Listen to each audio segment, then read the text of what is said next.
Mental health problems such as depression and anxiety disorders are very common in society, and our mental health services in general tend to provide psychological treatments and medical treatments in the form of antidepressants and other medications.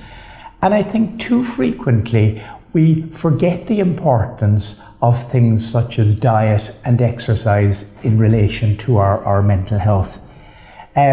Protein, whether it's taken from a plant source or an animal source, provides us with a variety of amino acids which our brains require. Many viewers will be familiar with tryptophan, because tryptophan is an amino acid that gives rise to serotonin. Serotonin is the transmitter in the brain that regulates mood, it regulates sleep. Tryptophan gives rise to serotonin. And the human brain has little or no capacity for storing tryptophan. So we need a constant dietary supply of tryptophan in order to maintain normal serotonin transmission, and in other words, to be able to maintain normal mood and sleep patterns. Now, the traditional view is that serotonin comes exclusively from the diet. That, I think, is only partially correct. Undoubtedly, the diet is an important source of tryptophan, and we know that meats like chicken, turkey have very high levels of serotonin. You also get high levels of serotonin from fruit like bananas.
So the tryptophan either comes from the diet or from the bacteria, goes into the bloodstream, travels to the brain, and in the brain forms serotonin.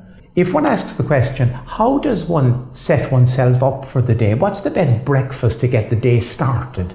I think it's not unreasonable to suggest that a fermented food such as a yogurt with a high fibre content muesli is a very good way to start the day.